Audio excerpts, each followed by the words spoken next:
भी उस औरत के करीब जाता है और जैसे ही उस औरत को देखता है तो कर रिया और भी परेशान हो जाती है और रवि की फोटो देखकर सारी बात बताती है। उनका चेहरा लेकर रिया के सामने प्रकट हो जाती है। जब रवि उस आत्मा से अलग होता है तो आत्मा को देखकर एकदम से डर जाता है और रिया वहां से चिल्लाती है। रवि अपने पत्नी रिया के साथ शहर में रहा करता था और उसके माँ बाप गाँव में। एक दिन रवि को खबर मिलती है कि उसके माँ बाप अब इस दुनिया में नहीं है। रवि ये खबर सुनकर दंग सा रह जाता है और गांव के लिए निकल जाता है अपने माँ बाप के अंतिम संस्कार के लिए। रवि गांव पहुंचकर अपने माँ बाप के अंतिम संस्कार के बाद सोचने लगता है गांव में जो घर है उसको बेचकर शहर वापस लौट जाएगा। वैसे तो रवि का मन घर बेचने के लिए मान ही नहीं रहा था क्योंकि घर बहुत सुंदर था। घर के आंगन में एक प्यारी सी बोली थी, लेकिन वो कर भी क्या सकता था।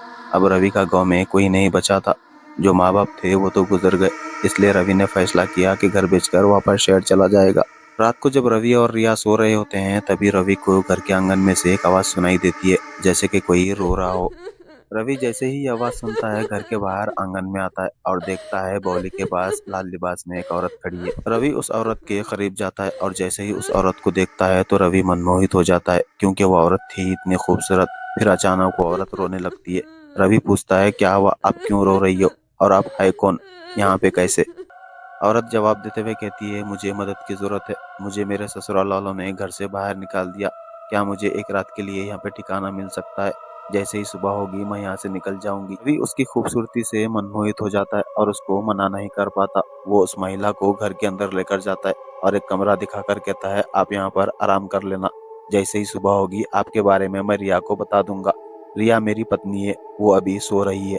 ये कहकर वो सोने चला जाता है, लेकिन उस महिला की खूबसूरती उसकी आंखों से निकल ही नहीं रही थी। रवि के नींद का सुकून अब बेचैनी में तब्दील हो चुका था। ऐसे ही सुबह हो जाती है। सुबह होती है, रिया रवि को आवाज लगाती है, लेकिन आवाज रवि के कानों तक पहुंची नहीं रही थी। वो अभी भी उस औरत की खूबसूरती में ही गुम हो चुका था। जब रवि रिया की बात सुन ही नहीं रहा था तो रिया रवि के कान के पास जाकर जोर से चिल्लाती है और कहती है हेलो, क्या हुआ तुम्हें, मैं कब से चिल्ला रही हूँ, तुम सुन क्यों नहीं रहे हो। रवि रिया को जवाब देते हुए कहता है अरे यार कुछ नहीं, अच्छा सुनो, कल रात एक औरत हमारे घर आई थी, वो कमरे में होगी, जरा देखना तो सही।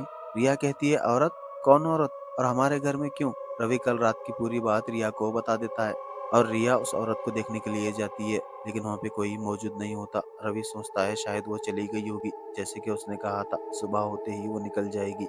लेकिन रात की घटना के बाद रवि उस औरत को भूल ही नहीं पा रहा था। वो किसी भी तरह से एक और बार उस औरत से मिलना चाह रहा था, इसलिए उसने घर बेचने के फैसले को रोक दिया।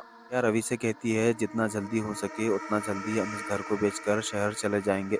जैसा ही ये सुनना था रवि रिया से गुस्सा होकर कहता है मुझे मत सिखाओ क्या करना है कि क्या नहीं करना है, मुझे पता है क्या करना है। रिया रवि का गुस्सा देखकर एकदम से डर जाती है और सोचने लगती है क्यों ऐसा, इससे पहले तो रवि ऐसा कभी नहीं किया था।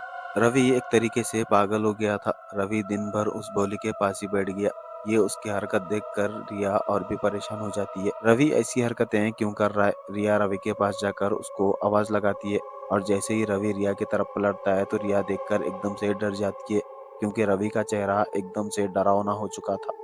रिया को अब शक होने लगा था और वो सोचने लगती है शायद रवि को कुछ ना कुछ तो हुआ है, हो सकता है उस औरत की वजह से ही हुआ होगा। रिया ऐसी हालत देखकर वो फैसला करती है कि गांव के जाने माने बाबा के पास जाएगी। रिया रवि की फोटो अपने साथ लेकर उस बाबा के पास जाती है और रवि की फोटो देखकर सारी बात बताती है तो पता चलता है वो औरत कोई और नहीं, रवि के दादा की दूसरी पत्नी है, जिसको दौलत के नशे में मारकर उस बोली में दफना दिया था। अब वो एक भयंकर आत्मा बन चुकी है और रवि उसी आत्मा के वश में है। और बाबा कहते हैं अगर उस आत्मा से छुटकारा पाना हो तो उसको रात के समय ही मारना होगा और आज रात ही मारना होगा। अगर आज की रात निकल गई तो समझो रवि मारा जाएगा। तो रिया रोते हुए कहती है बाबा मेरे रवि को बचा लेना, क्योंकि उसके अलावा इस दुनिया में मेरा कोई नहीं है। बाबा कहते हैं शांत हो जा, रोने की जरूरत नहीं है, मैं तुझे एक रास्ता बताता हूँ। जब वो आत्मा उस बोली से बाहर आएगी तो ये जल लेकर उस बोली में डाल देना, ताकि वो आत्मा दोबारा उस बोली में ना जा सके। ऐसा करने से उस आत्मा की शक्ति आधी हो जाएगी, फिर हम उस आत्मा को खत्म कर सकते हैं। यह जल ले घर जा और जैसे ही वो आत्मा उस बोली के बाहर निकले ये जल उस बोली में डाल देना। रिया कहती है बाबा आप भी तो मेरे साथ चलो। बाबा कहते हैं नहीं, मैं तेरे साथ नहीं चल सकता, अगर मैं तेरे साथ चला तो उस आत्मा को पता चल जाएगा, मैं वक्त रहते पहुंच जाऊंगा, बस तू जा और मौका देखकर ये जल उस बोली में डाल देना। रिया जब घर पहुंचती है तो देखती है रवि उस बोली के पास ही बैठा हुआ है। रिया रवि के पास जाकर कहती है रवि चलो डिनर करते हैं।